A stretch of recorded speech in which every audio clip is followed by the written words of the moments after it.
Bienvenidos a todos y todas, soy David Gómez y esto es Ciclismo de ayer y de hoy, un podcast que habla de ciclismo sin filtros. Se acabó la primera parte de la temporada, la de las clásicas de primavera, y no sé si tenéis la sensación como yo de que ha pasado muy rápido y que casi sin descanso nos ponemos el traje de las vueltas por etapas para afrontar en pocos días el Giro de Italia. Esta semana quedaban dos de las clásicas de las Ardenas y Tadej Pogačar no ha fallado, no ha dejado la puerta abierta a las dudas y puede descansar después de unos meses de trabajo muy intenso y con la presión que no tienen otros de salir a ganar todas las carreras. En este periodo ha disputado 8 carreras, de las que ha ganado 5, en 2 ha quedado segundo, Roubaix y Amstel, y en una tercera ha quedado tercero, en San Remo. Números de un corredor que está por encima de los demás, más yo creo que de un escalón, y que tiene, como no puede ser de otra forma, sus terrenos para mejorar, sobre todo cuando se ve las caras con otro monstruo como es Mathieu van der Poel. Pogačar cierra una excelente temporada de clásicas y ahora ya toca pensar en el siguiente objetivo, que no es otro que ganar el Tour de Francia. Para eso aún queda bastante, pero veréis que en 2 días estamos hablando de ello. Semana donde teníamos esperanza de ver un duelo entre Pogačar y Evenepoel en Lieja, pero ya os dije en la previa de la carrera que tenía mis dudas con Evenepoel por venir de donde venía, y esas dudas se cumplieron. Tendremos que esperar a verlo en otra ocasión, y espero que sea una lucha a cara de perro y que la podamos disfrutar.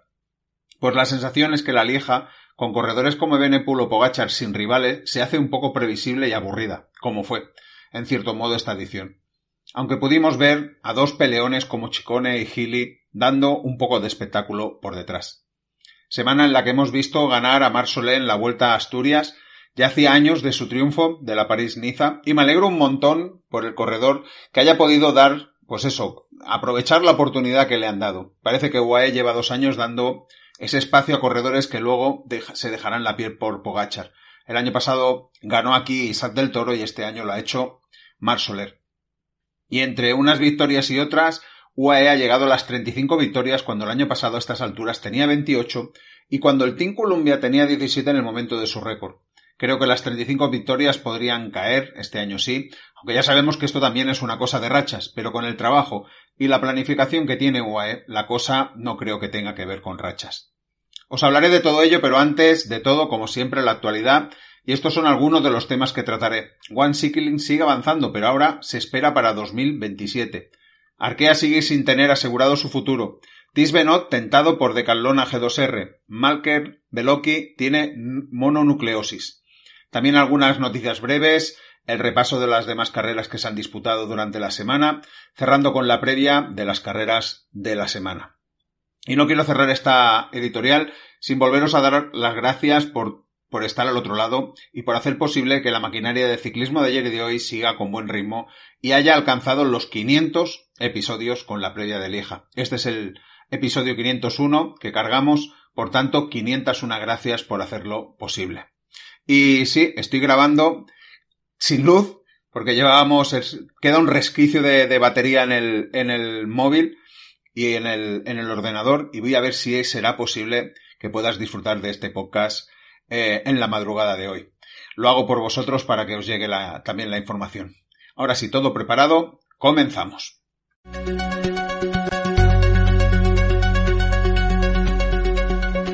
Y comenzamos la actualidad con una noticia que se va repitiendo con el tiempo, y es que OneCycling sigue avanzando. Y ahora por eso se espera que sea para 2027. Ese es el cambio fundamental en la noticia. Ya sabéis que hace tiempo que se está cociendo la noticia. El ciclismo profesional está a las puertas de una revolución y esa revolución se llama OneCycling, también conocida como la Superliga del ciclismo, y parece que la cosa sigue avanzando. Según he podido leer, la mayoría de los equipos World Tour ya han alcanzado un acuerdo preliminar para sumarse a este ambicioso proyecto que cuenta con el respaldo financiero de Arabia Saudí y pretende arrancar en 2027. Ese es el cambio porque hasta ahora se había especulado con que sería en 2026. La propuesta incluye la creación de 4 nuevas carreras de máximo nivel repartidas entre Arabia Saudí, Asia, América y Europa, con el objetivo de reunir más veces al año a las grandes estrellas del pelotón. Cada equipo que participe recibirá 1 millón de euros y se beneficiarán de un notable incremento en los derechos de televisión y premios económicos. Los principales impulsores de OneCycling son Visma, Red Bull y Jayco. Sin embargo, no todo el mundo está de acuerdo. Por ejemplo, UAE Team y varios equipos franceses y la poderosa organización ASO responsable del Tour de Francia, se oponen al proyecto. La división amenaza con dejar fuera a figuras como Tadej Pogačar de muchas de las grandes carreras si no se alcanza un consenso. Mientras tanto, organizadores como Flanders Classics y RCS, del Giro de Italia, ven con buenos ojos integrarse en la Superliga, lo que podría alterar profundamente el equilibrio del calendario actual. Aunque el proyecto pretendía lanzarse ya en 2026, las tensiones internas han desplazado su inicio a 2027. Se abre así un nuevo horizonte que podría transformar para siempre el ciclismo tal como lo conocemos. Y no sé yo si esas reticencias de los equipos, del equipo sobre todo del mejor corredor del mundo en estos momentos, hará que la cosa no siga adelante. No sé cómo lo veis vosotros, pero si haces un proyecto para tener los mejores corredores del mundo, para enfrentarse más veces entre ellos, o es lo que nos quieren vender y no tienes en la lista Tadej Pogačar, o no tienes en la lista el Tour de Francia o la Vuelta a España, no acabo de ver que la cosa pueda funcionar, a no ser que siempre haya una letra pequeña que diga que este corredor puede escoger qué correr entre todo el calendario de One Cycling, y que los equipos tengan libertad para disputar el Tour de Francia y que no se solapen con una posible competición del One Cycling en ese mismo momento. Yo de momento todavía no lo veo del todo claro, aunque creo que sí que tirará adelante porque parece que el impulso es bastante grande. Seguiremos y seguro que tendremos más noticias sobre ese proyecto. El que no lo ve tan claro es Arkea, que sigue sin tener asegurado su futuro.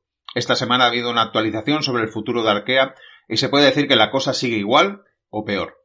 La última vez os contaba que Manuel Urber, director deportivo del equipo, había comentado que en los próximos meses son cruciales para la supervivencia del equipo. Eso lo dijo en enero. Pues bien, esta semana ha comentado que las conversaciones con los patrocinadores actuales van mal y no parecen conducir a nada. Los contratos con los patrocinadores actuales vencen a finales de 2025 y dice que si no tiene una garantía de que estos acuerdos se prorroguen, no sé quién puede confiar en su futuro.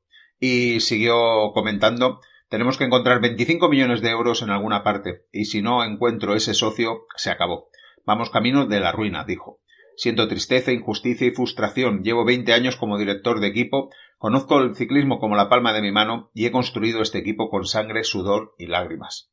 Y yo creo que la verdad es que sí, que este Arkea lo ha montado de una forma bastante interesante, sobre todo cuando era un equipo Pro Tour, que ahí es donde vimos sus mejores rendimientos.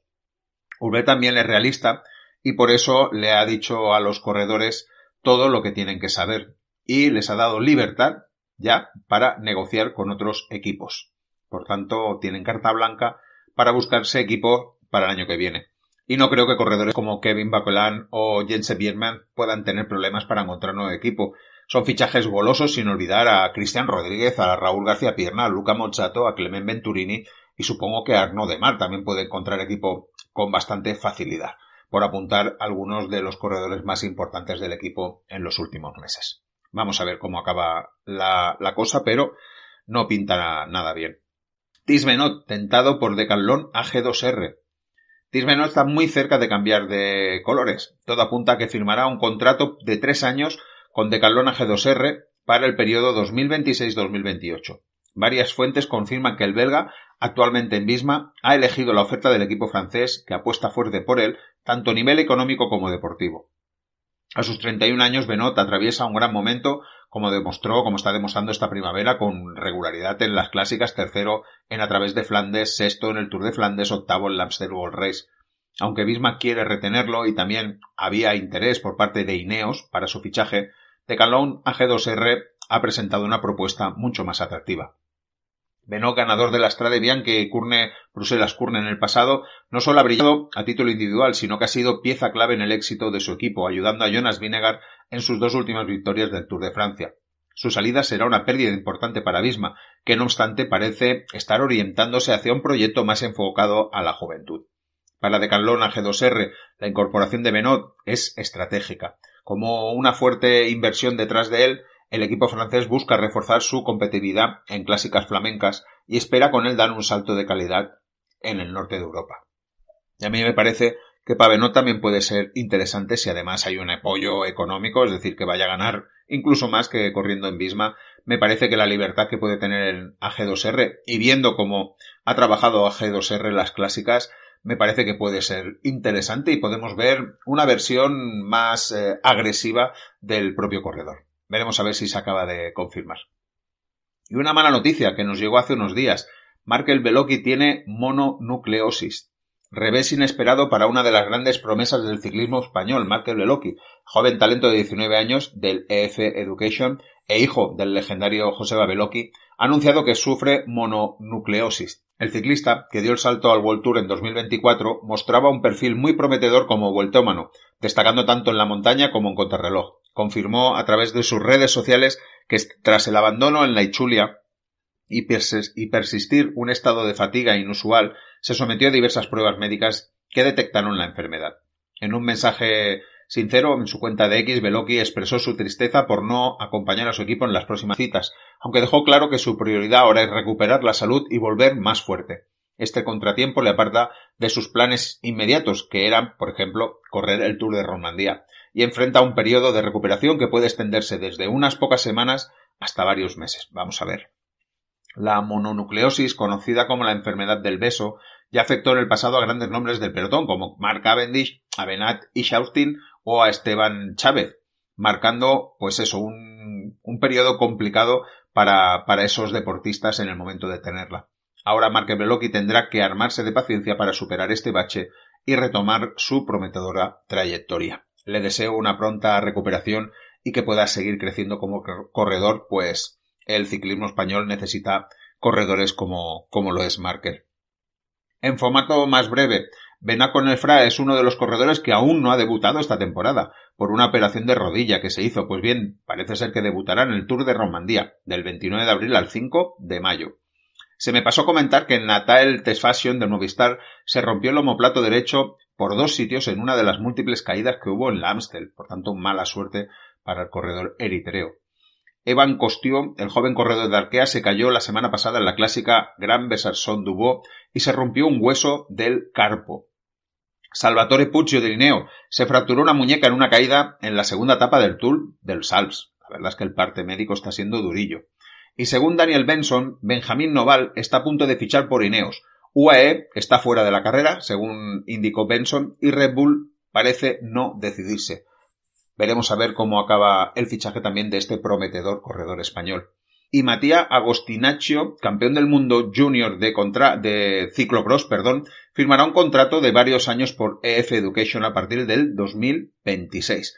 Por tanto, es un corredor que todavía se está haciendo, pero bueno, esta semana, por ejemplo, lo hemos visto ganar una prueba de un día en Italia, el Gran Premio Liberación Junior, una prueba nacional, y bueno, pinta como una buena promesa, y supongo que EF quiere asegurarse el contrato de este corredor. Y ojo con esto, Chris Froome piensa en seguir un año más. Se acaba su contrato de 5 años con Israel, pero parece que tiene ganas de continuar. Pero, ¿quién se va a hacer cargo de él? La verdad, no lo acabo de ver claro que tenga ganas de seguir arrastrándose por el asfalto y que alguien quiere pagar la nómina de este corredor que ahora ya no sé cuánto cobrará ni dejará de cobrar.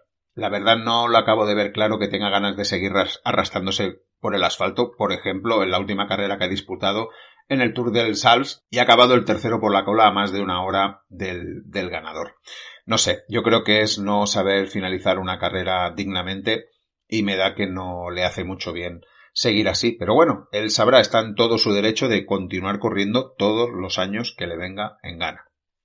Y cerramos con Mikel Landa, que parece que ha cerrado un acuerdo con Soudal para ampliar su contrato hasta 2026. La buena sintonía y el rendimiento del corredor lo han puesto más fácil para que sea así. Además, el corredor dijo que tenía ganas y cuerda para seguir compitiendo al máximo nivel. Vamos a ver si no hace el Giro de su vida. Deja que te recuerde que puedes apoyar el proyecto de ciclismo de ayer y de hoy de una forma más comprometida desde iVoox, dándole al bar en azul que encontrarás en la portada de este podcast y que dice apoyar. Haces clic y allí decides qué cantidad quieres aportar cada mes para apoyar al proyecto.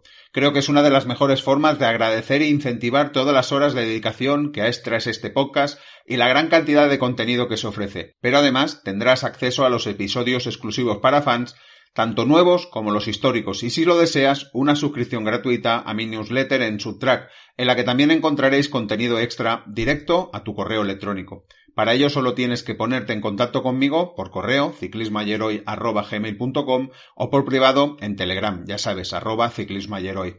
Desde ya te doy las gracias por tu confianza. Estamos con la Lieja-Bastogne-Lieja, una carrera que en los últimos años no ha dejado lugar para las sorpresas, pues ha cumplido con exactitud lo que se esperaba y eso la hace sosa para el espectador. También da la sensación que los equipos están esperando el ataque de Pogačar para iniciar la carrera en ese momento, la carrera por la segunda posición, se entiende. Creo que una forma de luchar contra la frustración que tiene que ser inferior y no poder optar a conseguir según qué victorias. Y se esperaba un ataque de Pogačar en la Redoute, y así ha sido, cuando faltaban 34,8 kilómetros para el final, a unos 850 metros de coronar, y lo ha hecho sin levantarse. Se ha ido con una facilidad pasmosa, y luego está la persecución, pues durante bastantes kilómetros los perseguidores, en primera instancia Tom Pidcock y Ben Hill, luego se unirían durante un tiempo Julian Alaphilippe y Giulio Ciccone, se mantuvieron a unos 15 segundos, pero está claro que hay que mantener una velocidad de crucero muy alta, constante y durante muchos kilómetros, y eso es lo que hace grande a un corredor como Pogačar. Llega un momento en que los perseguidores no pueden mantener el pulso y la diferencia se fue ampliando de forma irremediable. Tadej Pogačar entraba sonriente, señalando con un dedo al cielo. Me quiero imaginar que era un homenaje a su suegra que murió en 2022, justamente antes de esta carrera, y que por respeto a ella no disputó aquella carrera de 2022 para irse al lado de su pareja. Creo que para ella es este homenaje, como digo, y la verdad es que yo creo que lo va a hacer en cada momento porque se acordará de ella y es normal. Pogačar dijo en meta que me siento muy bien al terminar de esta manera, toda la primavera ha sido perfecta para mí. Y ahora le toca unas merecidas vacaciones, dice que estará unos días en Eslovenia y el corredor manifiesta que está muy contento de volver a su casa para poder descansar. Datos de Pogačar. Tercera Lieja, que se suma a las 2 rondas y 4 Lombardías para obtener 9 victorias en monumentos y desempatar con Mathieu van der Poel y meterse en el tercero del ranking con más victorias en monumentos, a la altura de Constante Girandengo, Fausto Coppi y Sean Kelly. El siguiente en la lista es Roger de Blaming, que tiene 11, pero eso tendrá que esperar al año que viene, pues solo queda en Lombardía por correr. Más datos. Se apunta a la lista que ya se había apuntado Mathieu van der Poel, que es en 3 años consecutivos ganar 2 monumentos o más. Lo tenía Eddy Merckx, lo tenía Mathieu van der Poel y ahora lo tiene Pogačar, que ganó 2 monumentos en 2023, 2 monumentos en 2024 y 2 monumentos de momento en 2025. También el esloveno se convierte en el primer ciclista en subir al podio en 6 monumentos consecutivos, otro récord que se marca. Y solo el tercero, después de Merckx y Kelly, en subir al podio en cada uno de los primeros 4 monumentos de la temporada, que también se dice pronto. Con la victoria en la Flecha Valona y Lieja, convertirse en el 7º ciclista de la historia y el primero en 8 años en lograr el doblete de esas pruebas. El último fue Alejandro Valverde. 6º campeón del mundo en conseguir victoria en Lieja. Y lo que decía, que nos quedábamos sin duelo con Remco Evenepoel y diríamos que contra nadie. Antes de entrar en la Redoute ya vemos al belga muy retrasado en el grupo y eso era una mala señal que confirmó en los kilómetros restantes. Sí que intentó en algún momento un ataque para acercarse a los 4 perseguidores, pero fueron ataques de fuegos artificiales, sin fuerza, como lo vimos en Amstel. Al final Remco se dejó ir y llegó en el puesto número 59. Pero es que incluso subiendo la cote de Roche-Orfalcons parecía que incluso iba a abandonar, pues vimos cómo paraba la bicicleta. Pero no era un intento de abandono, como más tarde explicó. Dijo que era una forma de que la cámara no le siguiera más y que enfocara a los corredores que iban por delante, que eran los que se lo merecían. Me parece algo curioso esto que comenta y me parece extraño que incluso la cámara no se quedara con él para ver lo que sucedía. Al final consiguió su objetivo, acabar la carrera de la forma más anónima posible. Evenepoel dijo en meta que no era un robot y que esto estaba dentro de lo planificado en su vuelta, tener días buenos como los que ha tenido y días malos como lo que ha tenido en Lieja. Sin más excusas dice que no está malo y que espera recuperarse. Y también comentó, cuando la cosa va muy fuerte todavía no puedo superar el límite y eso se debe puramente a la falta de entrenamiento. Todo ello hace que su participación en el Tour de Romandía como posible favorito para mí quede un poquito en el aire. Poco más os puedo explicar de tácticas y otras cosas, pues esta Lieja, como decía en los últimos años, es sota caballo rey, muy previsible. Os comento cómo quedó la clasificación. Segundo, Giulio Ciccone, que demuestra que el Tour del Salf es una buena carrera para preparar la Lieja, gran carrera. Ha atacado en muchas ocasiones y al final pudo irse con Ben Hill y ganarle el sprint. Tercero, Ben Hill, que lo intentó todo de nuevo, incluso ganarle el sprint a Ciccone lanzándole un sprint de 200 metros, pero no pudo ser. Detrás de ellos un grupo de 38 corredores, yo creo que demasiado numeroso, creo que denota que la pelea estaba ya descartada y que todos pudieron hacer la carrera bastante juntos. Y aquí, el que se aprovecha de toda esa situación es Simone Velasco, que acaba cuarto y suma 440 puntos para Astana. Menudo botín. Si no tengo mal entendido, Astana ya está a menos de 1000 puntos de la salvación. Ojo con eso, ¿eh? Y comienza a haber una sensación estratégica que dice que los equipos prefieren no gastar fuerzas e intentar reducir la ventaja de Pogačar, que prefieren guardar para conseguir los máximos puntos posibles al final. Es decir, cuando ataca Pogačar, en vez de ponerse de acuerdo para intentar a ver si pueden reducir la diferencia, se quedan tranquilos, esperan su momento y guardan fuerzas. De otra forma, podrían reventar a los corredores y luego perderlos para sumar con ellos. Ese podría ser el caso de Simone Velasco, que no lo vimos casi en ningún momento de la carrera, pero supo llegar en otros grupos y culminar con este cuarto puesto. Quinto, Thibau Nys, que perdió el sprint, pero creo que puede estar delante en esta carrera en próximas ediciones. Apuntar el 9º puesto de Tom Pidcock, que estuvo muy activo, pero no pudo seguir al final a Healy, a Ciccone y fue absorbido. Y poco más. Se acabó la liga, se acabó la primera parte de la temporada y ya tenemos que darle paso a las vueltas por etapas.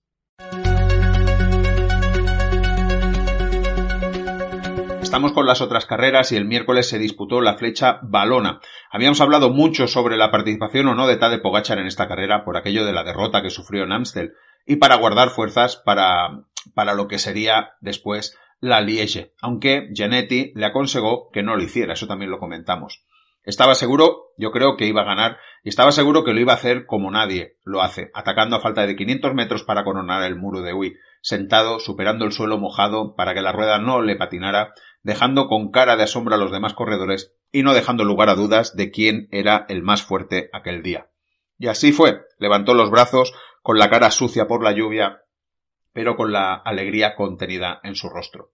Pogačar cruzaba la línea de meta con una ventaja de 10 segundos sobre el segundo clasificado, Kevin Bacolán, lo que significa el mayor margen de victoria en la carrera de 2003 y el mayor margen de un grupo líder no escapado desde 1985. Pogačar dijo al final de la carrera que es una sensación fantástica volver a ganar esta carrera, la Flecha Valona es una carrera preciosa, pero la subida final es realmente dura. Y además el tiempo no acompañó hoy, dijo. Fue un día realmente duro, así que terminar hoy con una victoria significa mucho para mí.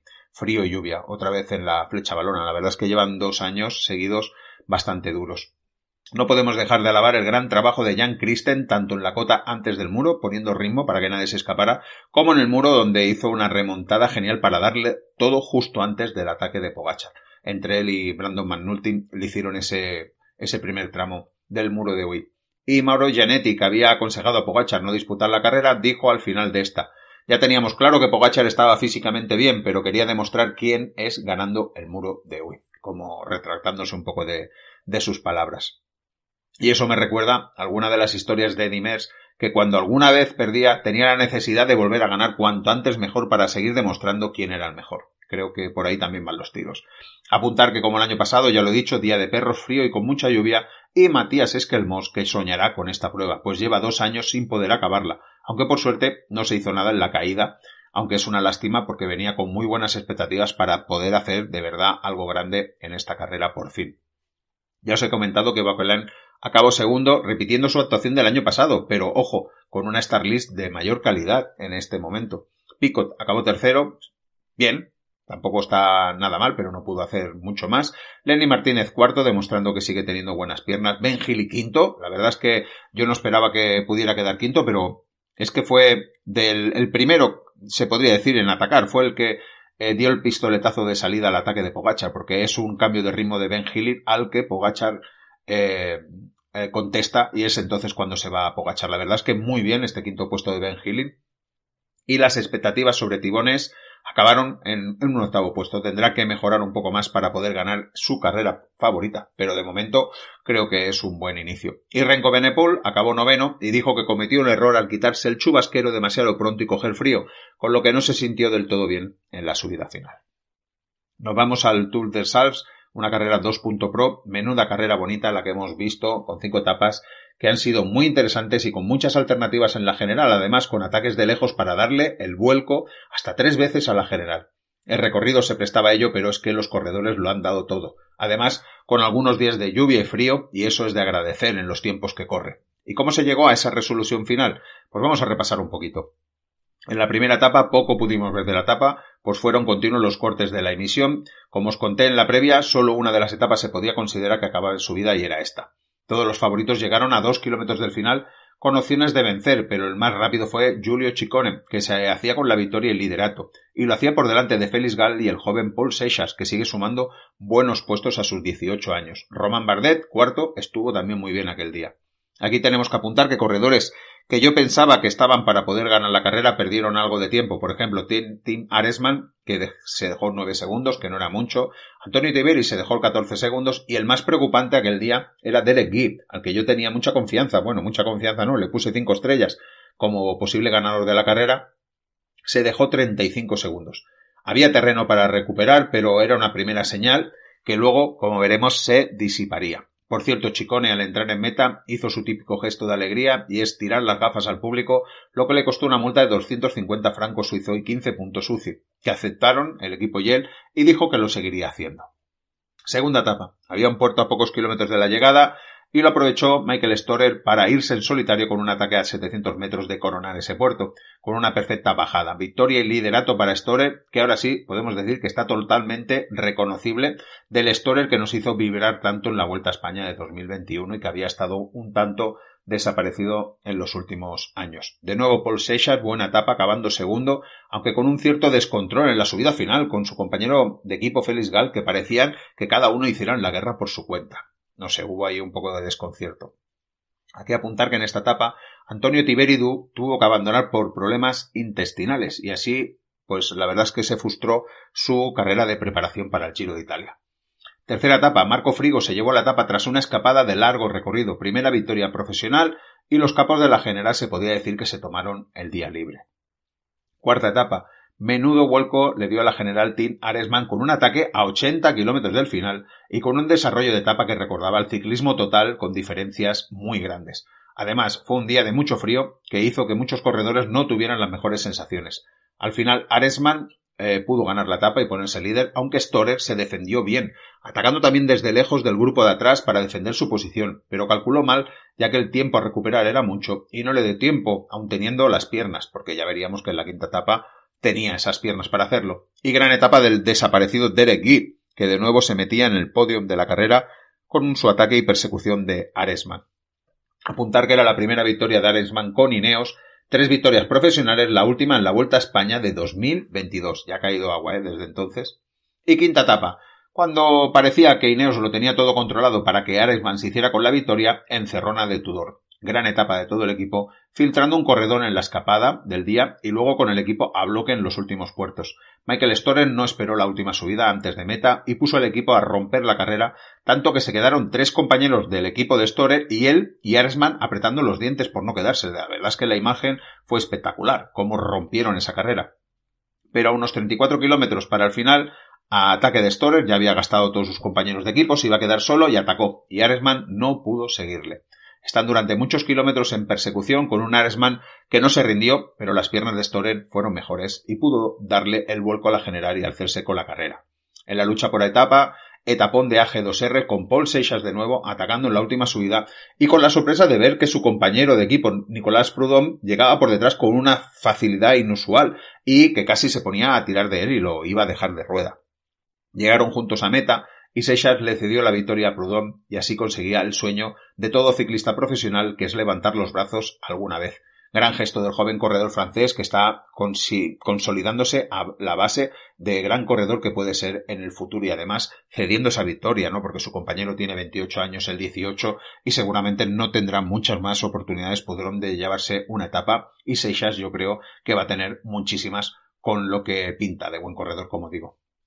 La general quedó con Michael Storer, que consiguió su tercera vuelta por etapas, había conseguido 2 Tours de Lane, uno en 2021 y uno en 2023. Segundo, Tim Aresman, que como él dice, buen entreno de cara al Giro de Italia, la verdad es que sí, dejando buenas sensaciones. Tercero, el recuperado, que os había dicho, Derek Gibb, y con diferencias además de Tour de Francia de 4 o 5 minutos a partir de ahí. Una pasada de verdad, y ya decimos que el Tour of the Alps o el Giro del Trentino nunca deja indiferente. Vamos con la Vuelta a Asturias, carrera 2.1. Lo primero, una lástima que no haya cobertura en directo en una prueba tan emblemática y que cumplía 100 años de existencia. Pero por suerte sí que hemos podido ver unos buenos resúmenes de la etapa que recuerdan a aquellos que se hacían en los años 80 cuando no se daban las etapas de las grandes vueltas en directo. En la primera etapa pudimos ver una etapa controlada por UAE, pero a los que le salió un duro rival. Pues Steve Crash hizo un buen ataque y con él se pudo ir Marc Soler. Se jugaron la etapa entre los dos y Crash pudo ganar por primera vez en su carrera deportiva y colocarse líder. Parecía que la cosa estaba entre los dos, pues fueron los más fuertes y además consiguieron una diferencia de 1 minuto y 1 segundo con el grupo. En la segunda etapa, la suerte de nuevo sería esquiva para Steve Crash, pues no pudo acabar la etapa por una caída y dejaba el terreno libre a Marc Soler. Hubo una escapada donde se coló Iván García Cortina y Julius Johannessen, compañero de Marc Soler. Fueron los dos más fuertes de la escapada y cuando parecía que podrían llegar a meta, un inconformista Marc Soler atacó por detrás y fue recortando tiempo, pero Iván García Cortina estaba ante una bonita oportunidad de ganar en su tierra y no desaprovechó la oportunidad para hacerlo. Cuarta victoria como corredor profesional, la última data del 6 de octubre de 2022 cuando ganó el Giro Piamonte. Y Marc Soler ampliaba su diferencia en la general con su ataque y ahora tenía 1.51 sobre el corredor del Burgos Hugo de la Calle. Tercera etapa. Era sobre el papel la menos dura, pues tenía concentradas las subidas a mitad de recorrido, y eso hacía que se pudiera recuperar y reagrupar. Al final llegaron unos 50 corredores a meta que se disputaron la etapa al sprint.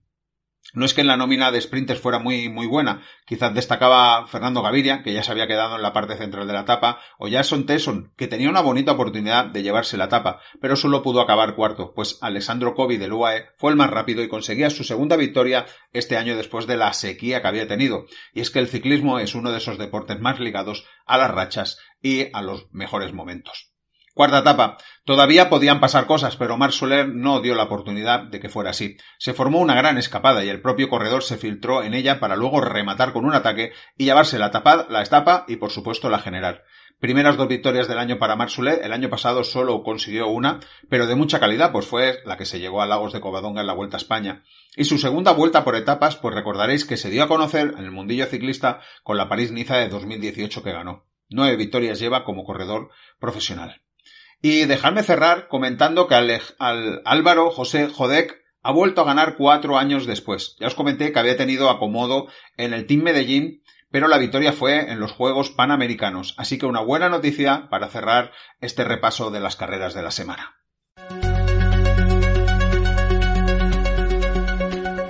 Estamos ya con las carreras de la próxima semana. Desde el domingo se está celebrando el Tour de Turquía, una carrera Dus.pro, que ya os comenté la semana pasada y donde las etapas más importantes os recuerdo que deberían ser la del miércoles y las del viernes, que son las que tienen más desnivel. A partir del martes y hasta el domingo, el Tour de Romandía, carrera World Tour, de la que espero ofrecerte previa como muy tarde el lunes por la tarde, pero creo que será en formato para leer en mi newsletter, a la que te recomiendo suscribirte para tener acceso directo desde tu correo a este contenido. Ya sabéis que tenéis un enlace en las notas del episodio donde pone subtrack. 5 etapas, os adelanto un poquito pinceladas de las etapas, son 5 etapas. El típico prólogo de 3,4 kilómetros de esta carrera que suele tener. La primera etapa, media montaña con final en pequeña subida. Típica etapa de Romandía que da mucho espectáculo, mucho sub y baja. La verdad es que rompe piernas. Etapa 2, otra etapa de media montaña, pero con una subida lejos de meta. Yo creo que aquí sí que se puede recuperar y seguramente el grupo seleccionado será mucho más grande. Etapa 3, otra de media montaña, pero con un final en subida un poco más exigente. Es una etapa total para punchers. Etapa 4, llegada a Tirón 2000, 20 kilómetros al 7,7%, un puerto donde pueden pasar 1000 cosas. Aquí ganó Adam Yates en 2023, la última vez que se llegó en el Tour de Romandía.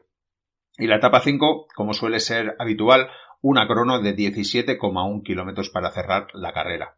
En la Starlist veo a Renko Benepul, veo a Joao Almeida, a Carlos Rodríguez, a Lenny Martínez, a Alexander Brasov como cabezas de cartel. Ya vemos que estos son corredores que se están preparando de cara al Tour de Francia. Y el jueves tenemos la Encore Frankfurt, carrera World Tour de un día. Carrera con un fuerte desnivel acumulado en su recorrido, que ha tenido varios corredores, pero en su última edición se la llevó Maxime Van Gils, que ganó al sprint de un grupo de corredores que aguantaron hasta el final. La verdad es que es una carrera donde se suele dar muchos palos y alguna vez ha llegado algún escapado, pero suelen al final recuperar ese terreno y jugársela. Corredores fuertes, ya hemos visto como Maxime Van Gils al sprint. Y el domingo, el Lotto Famens Ardèche Classic 1.1, exigente carrera ardenera con unos 2.500 metros de desnivel y final picando hacia arriba después de superar 8 cotas categorizadas y diría que otras tantas que no lo están. Con todo, lleva 2 años llevándose el triunfo Arnaud Delis, lo que nos quiere decir que es una carrera que se puede controlar. Y con el repaso de las carreras que nos vienen esta semana, llegamos al final de este episodio. Gracias por haber llegado hasta aquí. Espero, como siempre os digo, que os haya entretenido, que os haya acompañado, que os haya servido para repasar, recordar y estar al día. Se agradece que dejéis un like si ha cumplido con alguna de las premisas anteriores. Hasta la semana que viene. Sed felices, disfrutad del ciclismo. Chao, chao.